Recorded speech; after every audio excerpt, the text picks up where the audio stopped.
Bonjour à tous. Evgeny Prigojine est mort. C'est en tout cas ce qu'ont annoncé les autorités russes. Il serait mort dans la catastrophe de son avion privé, un Embraer 135 qui se serait écrasé environ 300 km de Moscou sur un trajet entre Moscou et Saint-Pétersbourg. Ça se serait passé exactement 2 mois, jour pour jour, après l'attentat manqué qui s'est passé le 23-24 juin de cette année. Et les conditions de sa mort ne sont pas encore établies. Alors il y a des hypothèses selon lesquelles il s'agirait d'un missile solaire qui aurait été tiré, une autre hypothèse qui parle d'une bombe qui aurait explosé à bord de son avion. En tout cas, selon les autorités russes, Prigojine est mort. Il est mort avec 7 de ses proches, dont 3 personnes faisant partie de l'équipage. Parmi ses proches, on peut citer Dimitri Utkin, pseudonyme Wagner. Donc ce serait le colonel des Spetsnaz, donc des services des commandos russes, qui aurait donné son pseudonyme au groupe Wagner, ainsi que Valery Chekhavov, donc ce serait le logisticien du groupe Wagner, et encore 4 autres personnes qui étaient proches de Prigojine. À sa mort a réagi également Vladimir Poutine, qui a présenté ses condoléances aux proches de Prigojine en disant que c'était un homme de talent qui aurait fait des erreurs. Alors, selon la version qui est présentée maintenant, Prigojine aurait été exécuté par Poutine et ses proches à cause de l'attentat qu'il aurait perpétré contre Poutine. C'est une hypothèse qui paraît peu probable parce que si l'on s'en réfère aux événements qui ont lieu après l'attentat manqué du 23-24 juin de cette année, on voit clairement que malgré ce qui a été annoncé par Moscou, donc malgré le fait d'avoir soi-disant banni Prigojine et ses hommes de Russie, Prigojine, Utkin, Chekhavov et autres étaient toujours proche de Vladimir Poutine et faisait partie du cercle qui collaborait avec le président russe, par exemple sur le dossier africain.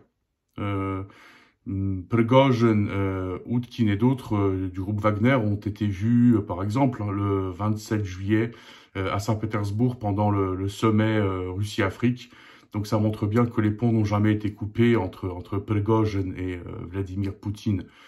On sait aussi qu'il y aurait eu un entretien entre Prigojine et les hommes de son groupe, un entretien auquel auraient également participé Vladimir Poutine et ses collaborateurs, donc le 29 juin de cette année, si les informations sont bonnes, où il y aurait eu une discussion, des pourparlers concernant la suite à donner pour le groupe Wagner, donc quel serait l'avenir du groupe Wagner. Donc on présente Prigojine comme un mafieux, un gangster, un ancien taulard, et on présente son rapport et ses relations avec Vladimir Poutine un peu comme les relations qu'aurait eu Don Corleone avec ses collaborateurs dans Le Parrain.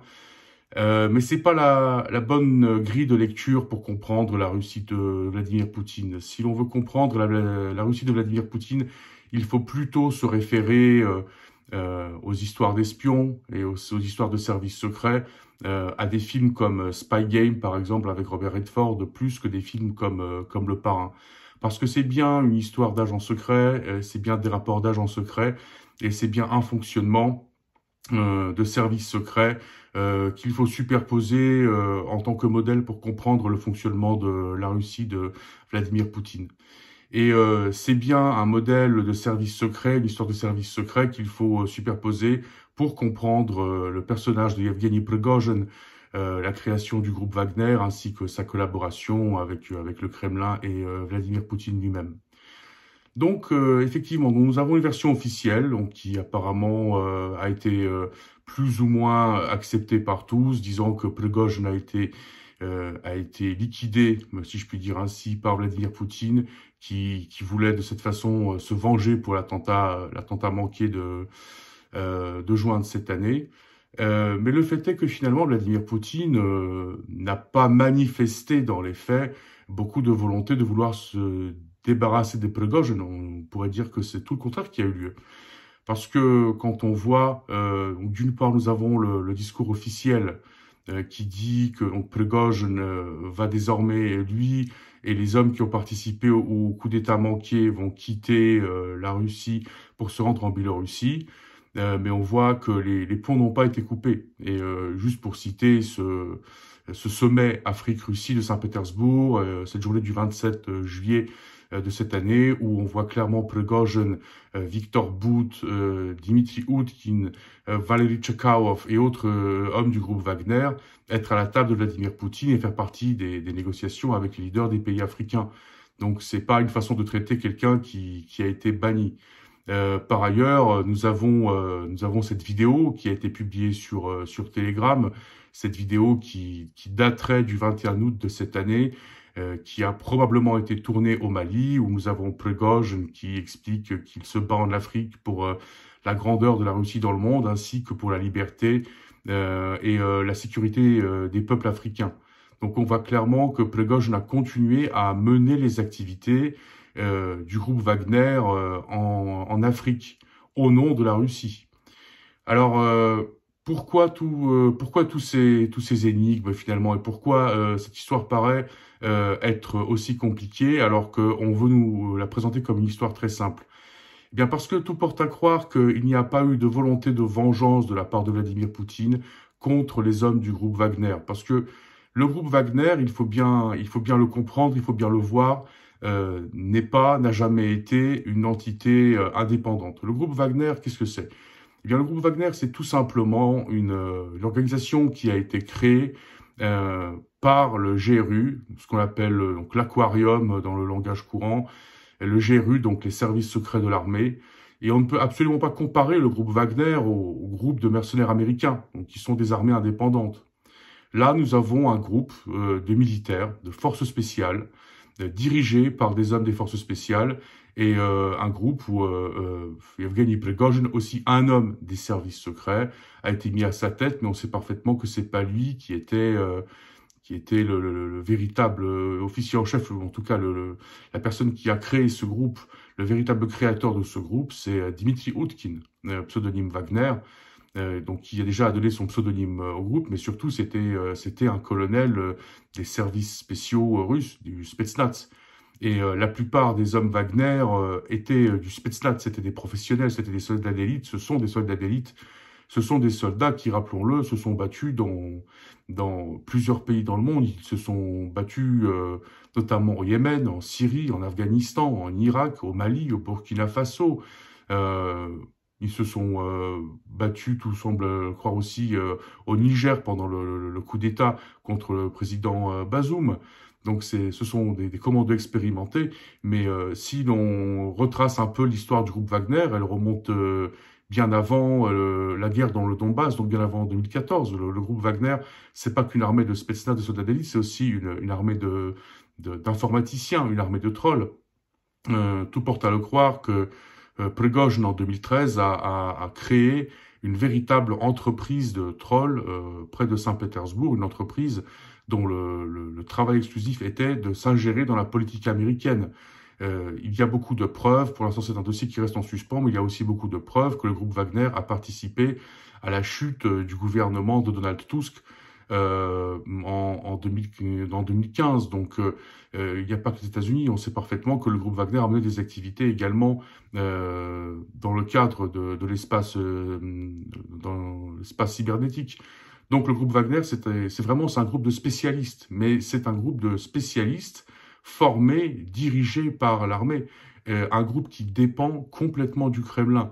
Et quand on parle du groupe Wagner, donc c'est devenu une espèce de légende, mais on oublie un petit peu vite que le groupe Wagner n'est pas le seul groupe de ce genre à opérer dans le monde sous autorité russe. En Afrique, on répertorie à peu près 120 organisations de ce genre.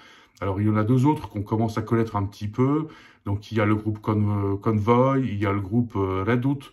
Mais ce sont des groupes qui sont également, comme le groupe Wagner, des groupes formés par les services secrets.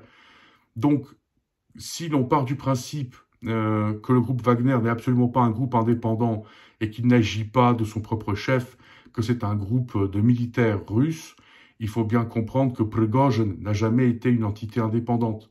C'est une personne qui a été créée par les services secrets, tout comme toute sa légende a été créée par les services secrets. Et il faut bien voir que Prigozhin, c'est un personnage que nous avons appris à connaître il y a à peu près un an. Donc on a créé une véritable légende, on a créé ce personnage de toutes pièces. Donc c'est du travail de service secret. C'est un personnage qui avait un rôle à remplir. Ce rôle, il l'a rempli.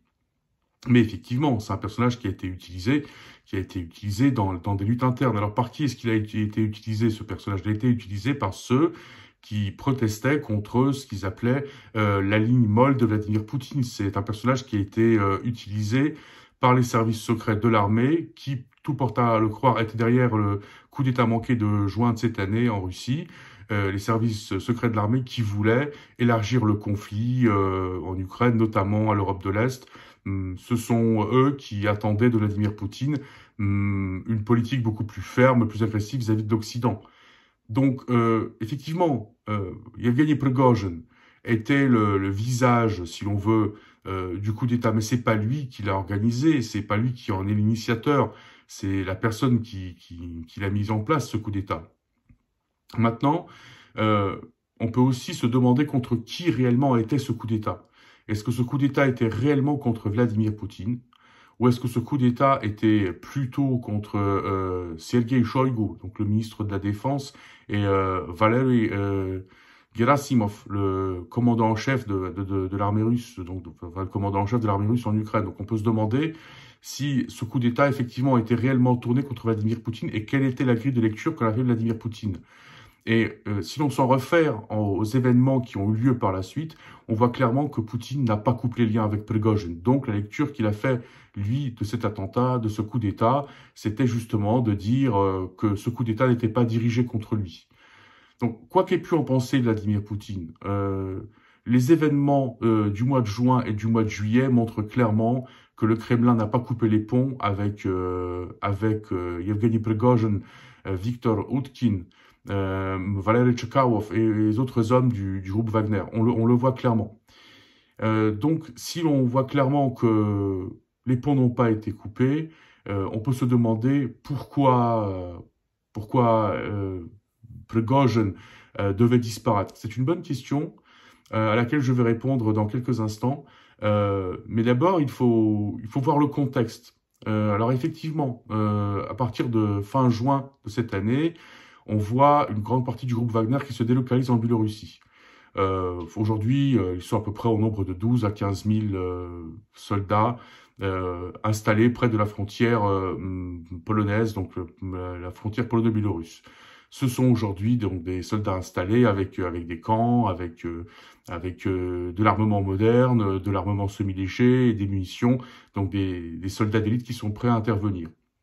Et on peut imaginer que le groupe Wagner a été délocalisé en Biélorussie et que Prigozhin a été donc soi-disant banni pour pouvoir mener des actions de guerre hybride en Europe centrale, donc sur le flanc est de l'OTAN, comme ça avait été fait dans le Donbass. Mais la mascarade n'a pas pris, parce que en juillet, quand nous assistons à une réelle préparation, ou ce qui ressemble à une préparation du groupe Wagner en Biélorussie pour une éventuelle action agressive vis-à-vis de la Pologne, il y a une intervention du département d'État américain qui dit clairement que toute action agressive menée par le groupe Wagner à l'encontre d'un État de l'OTAN sera considérée comme une action du Kremlin.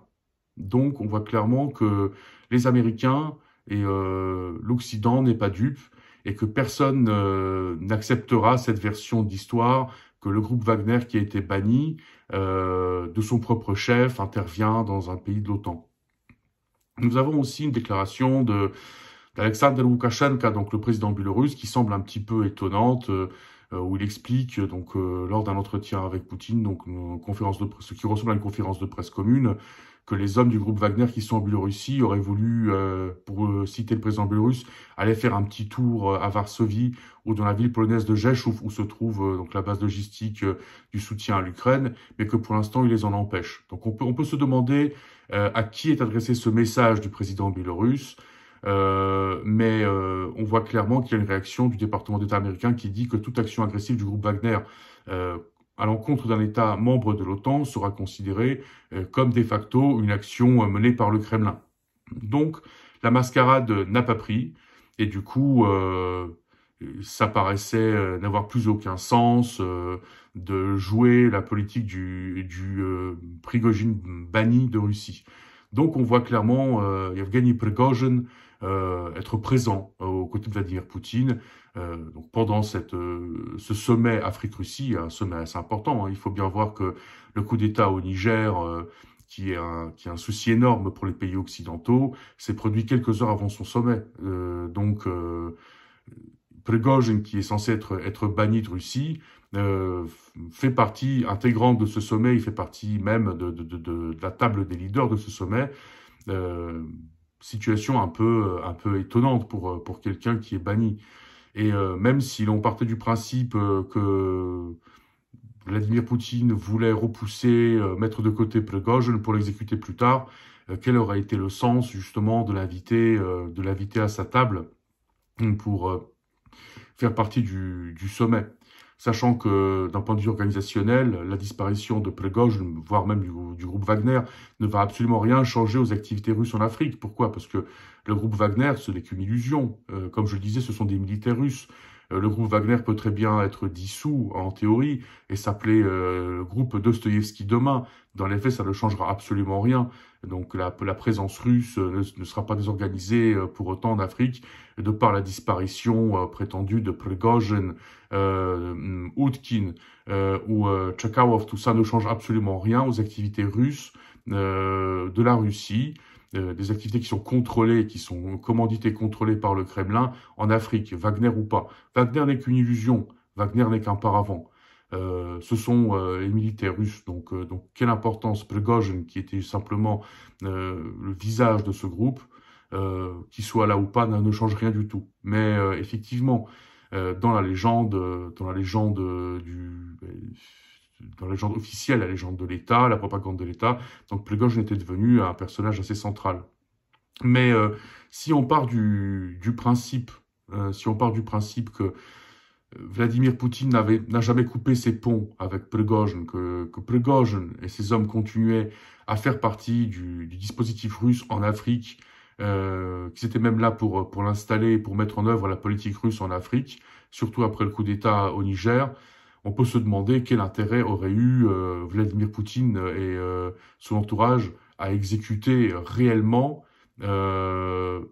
Prigojine et ses collaborateurs. Alors là, je voudrais établir une différence assez nette entre exécuter, donc tuer réellement Prigojine, ou mettre en scène sa mort.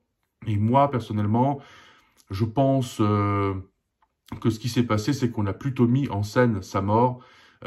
Pourquoi? Pour deux raisons. Alors, premièrement, Prigojine a pris un peu trop de place dans l'espace public russe. Et donc c'est un homme qui a rempli son rôle. Il a un peu joué l'homme fort, le gros bras en Ukraine. C'était celui qui motivait ses hommes, qui motivait les soldats, qui était là pour avoir un discours dur, un discours de fermeté. Il a joué son rôle, mais on s'est rendu compte assez rapidement qu'effectivement, qu'il commençait à avoir pas mal de soutien dans la population, même un sondage qui montre que Prigojine était soutenu à environ 40% dans la société russe. Donc ça paraissait important. Donc ce personnage qui a été monté de toutes pièces devait disparaître publiquement. Donc si aujourd'hui il a été donc soit exécuté, soit on a mis en scène sa mort, c'est pour le faire disparaître. Il fallait juste qu'il disparaisse de l'espace public parce que son rôle a été rempli et que surtout continuer à créer cette légende, ça pourrait commencer à renforcer les adversaires de Vladimir Poutine, chose que le Kremlin ne voulait pas. Donc, il a fallu tout simplement qu'il quitte la scène, et c'est ce qui s'est passé. Aujourd'hui, Prigojine n'est plus. Il a disparu, donc aujourd'hui, il ne fait plus partie de l'espace public russe.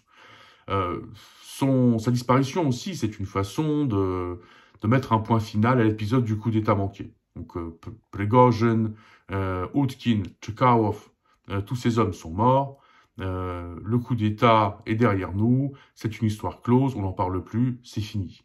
Donc, sa disparition met un point final à cet épisode. le personnage Prigozhin disparaît, l'histoire Prigozhin est terminée.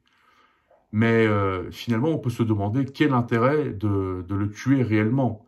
Parce que si l'on observe, si effectivement, si on part du principe que ce qui se passe en Russie, c'est une histoire bien plus proche du film Spy Game que du film Le Parrain, eh bien, on voit clairement que une mise en scène de la mort de Prigozhin est tout à fait possible parce que ça pourrait servir clairement les intérêts russes. Pourquoi? Peut-être que Prigozhin et ses hommes pourront maintenant faire pour la Russie de leur mort plus que de leur vivant. Ils étaient utiles à la Russie vivants. Cette formule s'est épuisée. Maintenant, ils pourront être utiles à la Russie morts. Comment? Si les Américains et l'Occident n'ont pas cru au bannissement de Prigozhin de Russie, eh bien, comment pourrait-on relier le Kremlin aux agissements d'un mort et de ses collaborateurs morts, ainsi que d'un groupe qui n'existe plus? Donc à partir de là, on peut très bien envisager que Prigozhin, s'il est toujours en vie, effectivement organise des actions de guerre hybride contre un des pays de l'OTAN, probablement la Pologne ou les pays baltes. Et il sera très compliqué de relier la Russie à ces agissements. Comment peut-on relier un pays aux agissements d'une personne qui est morte? Et comment peut-on relier un pays aux agissements d'un groupe qui a été dissous, qui n'existe plus en théorie en tout cas? Donc, il est fort possible, et on peut se référer à des exemples historiques pour montrer des précédents, donc effectivement, que Prigozhin n'est pas disparu, en réalité, qu'il ne soit pas mort, mais que là, justement, en tant que mort, il s'occupe de mettre en place tout un dispositif qui servent à de la guerre hybride à la Russie, notamment en Pologne ou dans les pays baltes. Beaucoup de preuves portent à croire que le danger est réel. D'une part, nous avons l'information concernant une demande de départ donc du département d'État américain donc qui conseille à ses citoyens de quitter la Biélorussie. Alors, on peut se demander pourquoi. Ensuite, nous voyons clairement qu'il y a toujours une quinzaine de milliers d'hommes du groupe Wagner en Biélorussie et qui sont près de la frontière polonaise. Donc, on voit clairement que la Russie, le Kremlin, ou en tout cas une partie des élites russes, pensent toujours à élargir le conflit au flanc est de l'OTAN. Et effectivement, la formule Prigozhin mort, avec des collaborateurs morts, c'est une formule qui permettrait de mener des actions hybrides. Alors, je ne parle pas d'offensives de grande envergure, mais je parle par exemple d'actions de déstabilisation, d'attentats sur le sol polonais, de toutes sortes d'actions agressives qui seraient compliquées de relier à la Russie. Et c'est peut-être le nouveau rôle qu'aura Yevgeny Prigozhin si effectivement il est toujours vivant. Moi, cette histoire, elle me semble un petit peu facile et un petit peu construite à la russe. C'est un peu le message qu'on veut nous faire voir, parce qu'il semble être un peu facile. Il y a eu un crash d'avion. Ce crash d'avion a été fomenté par le Kremlin. L'attentiste de juin de cette année a été exécuté. C'est comme ça que ça marche au Kremlin. Les ennemis, on les exécute, on les liquide. C'est une façon mafieuse de gérer un pays. Et c'est comme ça que Prigozhin a fini, parce que il s'est opposé à Vladimir Poutine. Il a essayé de le défier, il a même défié. Il a perdu, donc il a dû mourir. C'est une histoire très facile à comprendre, mais qui ne colle pas au scénario russe. Parce que comme je le disais, c'est pas le modèle du parrain qu'il faut calquer sur la Russie de Poutine. C'est plutôt le modèle du film Spy Game. C'est une histoire d'agents secrets. C'est une façon de penser des services secrets, une façon d'agir des services secrets. Et si l'on observe les événements qui ont lieu entre juin, disons le 24 juin de cette année, donc la date où soi-disant Prigozhin a été banni et envoyé en Biélorussie avec ses hommes, Et le 23 août, donc date à laquelle son avion s'est crashé, on voit clairement que Prigozhin n'a jamais été banni et que les rapports entre lui et Vladimir Poutine ont continué, que la collaboration n'a jamais cessé. Donc si cette collaboration n'a pas cessé, pourquoi est-ce que Vladimir Poutine l'aurait exécuté? Ça semble incohérent et pour moi c'est incohérent. Donc personnellement je pense qu'effectivement Prigozhin aujourd'hui a pour rôle de servir d'éléments de guerre hybride dans les pays d'Europe centrale, sur le flanc est de l'OTAN. Comment pourrait-on relier un mort à un État? Mais effectivement, ces activités, surtout la place qu'il a prise sur la scène publique, commençaient un peu à être dérangeantes pour le Kremlin. Donc il a bien fallu mettre fin à cette légende. Donc cette légende du cow-boy un peu solitaire, mais un cow-boy se battant pour sa nation, pour son pays. Un cow-boy qui ne se bat pas contre le shérif, mais qui se bat plutôt contre les hommes défaillants du shérif. Parce que Prigozhin a toujours présenté son coup d'État comme un coup d'État contre les collaborateurs de Vladimir Poutine, donc Sergei Shoigu et Valery Gerasimov, qu'un coup d'État contre le chef lui-même, donc Vladimir Poutine.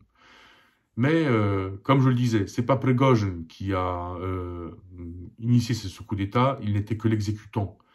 Donc il faut bien faire attention à ne pas se laisser duper par cette propagande.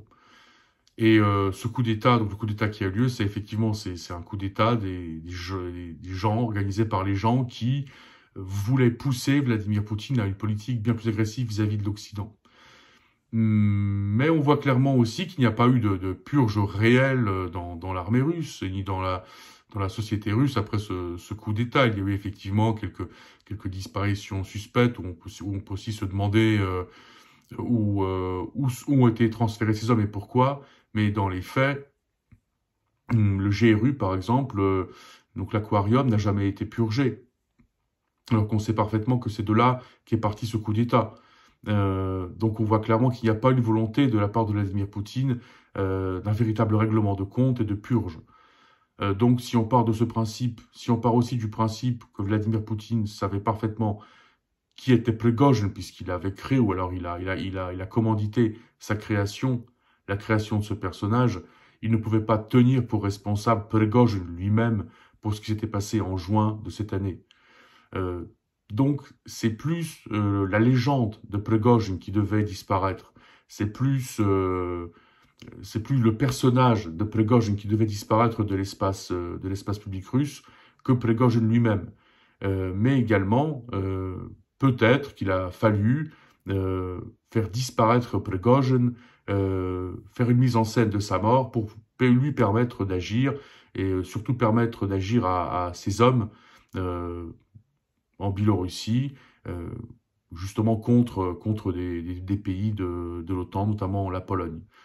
Et je me permets de rappeler les propos du président biélorusse qui semblent être complètement en décalage avec la situation réelle, où le président biélorusse, il y a quelques jours de cela, a annoncé qu'il voulait rétablir le dialogue avec la Pologne, parce que les Polonais, comme les Biélorusses, étaient des Slaves, et qu'il fallait trouver un terrain d'entente, et donc il appelait à rétablir le dialogue.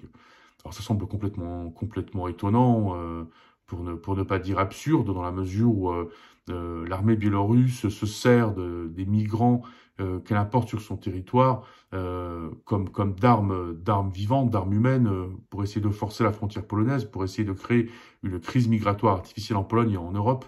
Et là, nous avons un président qui parle de volonté de dialogue. Ça semble complètement fou, si je puis dire. Mais peut-être que c'est pas aussi fou que ça, parce que peut-être qu'il faut en faire une autre lecture. Peut-être que de cette manière-là, le président biélorusse essaie de nous dire: je n'ai rien à voir avec ce qui va se passer, ça vient pas de moi, et je veux pas être tenu pour responsable de ce qui risque de se passer dans les pays de l'OTAN, parce que c'est pas moi qui l'ai commandité, donc moi laissez-moi tranquille. Et ça collerait avec sa stratégie qu'il met en place depuis le début de la guerre en Ukraine. On voit clairement que le président biélorusse ne veut pas participer à la guerre en Ukraine, qui ne veut pas être engagé personnellement, qui ne veut pas s'impliquer personnellement, qui ne veut pas que la Biélorussie et l'armée biélorusse soient impliquées personnellement dans cette guerre. Donc, si l'on part de ce principe que Alexandre Loukachenko ne veut pas être impliqué directement dans la confrontation avec l'Occident, ça paraît assez logique. Si il y a une guerre hybride qui est préparée par le Kremlin et dirigée par un défunt Prigozhin et ses collaborateurs défunts, il paraît logique que Alexandre Loukachenko, en essayant un peu de prendre les devants, nous dise ah non, moi je participe pas à ça, j'ai rien à voir avec ça. Donc c'est une hypothèse, mais aujourd'hui, il y a beaucoup d'éléments qui nous poussent à croire qu'effectivement, Prigozhin est vivant. Nous avons également les informations qui ont été transmises par un site indépendant russe, Medusa, qui disait que le même jour, donc le 23 août, un autre avion privé de Prigozhin s'est posé non loin de Moscou. Donc on ne sait pas quel avion il a pris, et tout ce qu'on sait, c'est ce qui nous a été transmis par les Russes. Nous n'avons aucune preuve de ce qui s'est passé. Nous n'avons pas fait les autopsies, nous ne les ferons pas. Donc, nous, aujourd'hui, on peut se référer qu'aux preuves que présentent les Russes. Est-ce que Prigozhin est mort? Moi, personnellement, je pense qu'il ne l'est pas. Est-ce qu'il a disparu? Le personnage a disparu, certes. Il a disparu pour mettre un point final à son histoire, pour mettre un point final à ce personnage, pour mettre un point final à l'épisode du coup d'État manqué de juin de cette année. Mais est-ce que l'homme en lui-même et ses collaborateurs ont disparu? Est-ce qu'ils sont morts? Moi, personnellement, j'en doute. Je pense qu'ils sont vivants et qui préparent une guerre hybride contre les pays de l'OTAN, une guerre hybride dont on ne pourra pas tenir pour responsable le Kremlin. Parce que comment tenir responsable un pays des agissements d'un homme mort et de ses collaborateurs qui sont morts et d'un groupe qui n'existe plus dans les faits. Donc c'est une théorie, on verra si elle se vérifie ou pas, mais de toute façon, Prigozhin, le personnage, a disparu, Dmitri Utkin, Valery Chekalov et donc les autres chefs du groupe Wagner ont disparu. Donc la question qui se pose aujourd'hui, que posent certains spécialistes, c'est qu'est-ce que va devenir le groupe Wagner et que va devenir la politique russe en Afrique. Alors, que va devenir le groupe Wagner? Ça n'a aucune importance au sens où, comme je le disais, c'est pas un groupe indépendant. Donc, on peut très bien imaginer que le groupe Wagner soit dissous et qu'à sa place, on crée un groupe Dostoïevski, par exemple, ou un groupe Tolstoï, ou que sais-je. Un groupe de n'importe quel nom, parce que de toute façon, ce sont des militaires russes. Ce sont des forces spéciales russes, ce sont des groupes qui sont dirigés, qui sont créés et dirigés par des forces spéciales, et c'est des groupes qui ne sont en aucune façon indépendants du Kremlin. Donc, ce ne sont pas des groupes qui agissent de leur propre chef, ce ne sont pas des groupes qui sont indépendants de quelque façon que ce soit, ce sont des groupes qui répondent aux ordres du Kremlin. Donc, en cela, Prigozhin ou pas, groupe Wagner ou pas, ça ne changera absolument rien à la politique russe en Afrique ou où que ce soit dans le monde. Comme je le disais, donc des groupes calqués sur le modèle Wagner, il y en a en Afrique au moins 120. On en connaît deux, donc c'est Convoy, Redout. On sait qu'il y en a beaucoup plus. Et ce sont tous les mêmes groupes. Donc ce sont des groupes militaires qui n'ont pas d'uniforme. Donc des groupes qui sont soi-disant indépendants, mais ils ne le sont pas. Donc, Prigozhin ou pas, ça ne change absolument rien au dispositif militaire, au dispositif armé, politique, économique, russe, en Afrique ou que ce soit dans le monde. Maintenant, ce qui est aussi intéressant de voir, c'est que la disparition de Yevgeny Prigozhin arrive juste à la fin du sommet des pays du groupe BRICS, donc du groupe Brésil, Russie, Inde, Chine, Afrique du Sud. On sait qu'à ce sommet donc, qui a eu lieu à Johannesburg en Afrique du Sud, donc justement le 22, le 23 août, ce sommet était en grande partie consacré à ce qui devait se passer en Afrique, à savoir à la stratégie que le groupe BRICS allait appliquer en Afrique, mais ce sommet aussi a été consacré en grande partie à l'élargissement de ce groupe à plusieurs pays, dont des pays africains, mais pas qu'africains. Donc on peut se demander si le fait que Prigozhin disparaisse juste après, vers la fin de ce sommet, a une quelconque signification. Euh, Tout porte à croire que le Kremlin avait besoin de tourner la page Prigozhin. Mais la page Prigozhin, c'est quoi? C'est un personnage créé de toutes pièces. C'est un personnage qu'on a inventé, qu'on a créé, qu'on a fait vivre, qu'on a fait exister. Et ce personnage-là devait disparaître. Et donc, c'est comme ça qu'il faut comprendre ce qui s'est passé. Le personnage en lui-même a disparu. Le personnage est mort. Il a disparu. Avec ce personnage ont disparu d'autres personnages un petit peu moins connus en Occident, mais en Russie, plus connus, donc comme Dimitri Utkin, pseudonyme Wagner, celui qui a donné son nom au groupe Wagner. Ensuite, Valery Tchekhov, donc les logisticiens, donc aussi un personnage assez connu en Russie, en tout cas pour ceux qui s'y intéressent. Donc ces gens sont morts. Et d'autres collaborateurs de Prigozhin sont morts officiellement aussi. Maintenant, le fait qu'ils aient disparu officiellement, qu'on les a fait disparaître, ne signifie absolument pas qu'ils sont morts en réalité. Les personnages ont disparu, mais les hommes sont peut-être toujours là. Et ça aurait été sûrement bien plus utile à la Russie de faire disparaître leur légende, donc les personnages, et de garder ces hommes en vie pour des actions que des personnes vivantes ne pourraient pas mener au nom du Kremlin.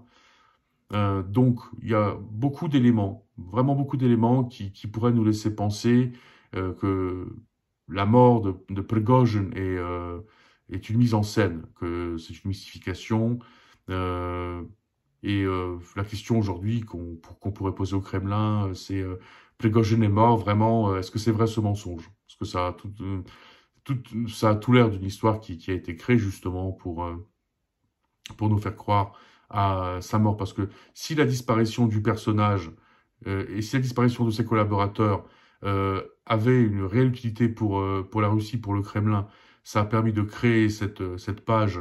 Et d'ailleurs, il semble que le moment pour mettre fin à cette page et faire disparaître ces personnages n'est pas sans importance. Hein. C'est donc d'une part, jour pour jour, 60 jours après le coup d'État manqué de juin de cette année en Russie. Ensuite, ça paraît coïncider avec la fin du sommet à Johannesburg du groupe BRICS.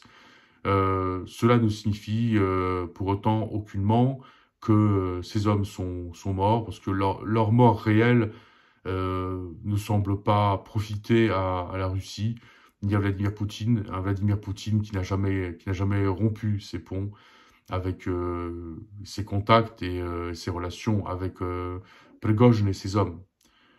Il faut bien comprendre que les versions officielles qu'on présente en Russie sont souvent compliquées, que ce sont des demi-vérités, des petites vérités avec pas mal de mensonges, que dans la montagne d'informations qu'on envoie de Russie, la vraie information se trouve entremêlée entre mille autres informations qui sont fausses. Donc, il faut bien réussir à décoder ce qui sort de Russie. Mais une chose est certaine, la lecture de ce qui se passe en Russie, la grille de lecture via une grille de lecture mafieuse calquée sur le film Le Parrain ou des films de Scorsese n'est pas la bonne grille de lecture. Par contre, si l'on veut comprendre la façon de faire, de penser des dirigeants russes d'aujourd'hui, il faut s'en référer à une façon de penser des services secrets. Il faut se référer à des façons de faire des services secrets. Parce que c'est bel et bien comme ça que fonctionne aujourd'hui la Russie. C'est un fonctionnement de services secrets, une logique des services secrets, une méthode des services secrets, qui effectivement, des fois, peut-être apparentée à des groupes mafieux, mais si elle emprunte des méthodes mafieuses, ça ne reste pas moins un fonctionnement de services secrets. Et en cela, faire disparaître le personnage de Prigozhin, faire disparaître le personnage de Utkin de Tchekhov de l'espace public n'est pas forcément équivoque et ne signifie pas forcément tuer Prigozhin, Outkin et Tchekhov, parce que ces gens, des spécialistes de la guerre hybride, ayant été très utiles à la Russie vivants, peuvent être encore plus utiles en tant que morts, parce qu'il serait très compliqué de les relier à la Russie, et surtout il serait compliqué de prouver que ces gens sont vivants.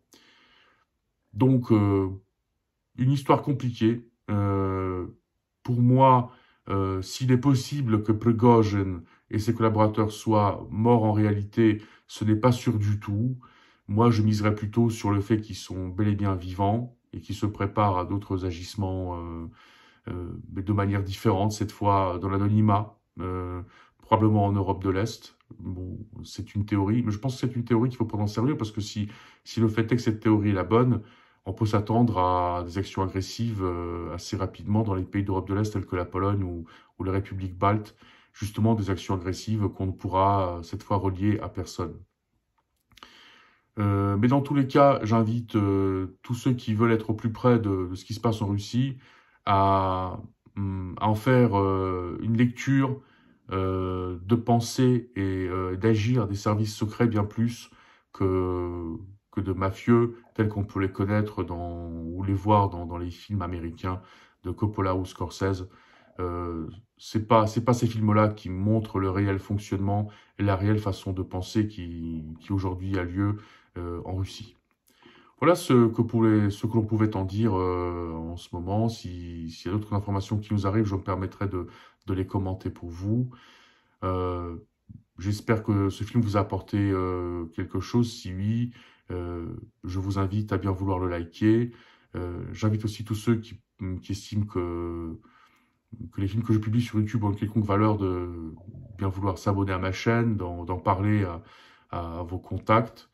Euh, je vais faire d'autres films dans un avenir proche, des films en polonais, en français. Je commenterai également donc la campagne électorale en Pologne, les élections parlementaires et autres élections polonaises.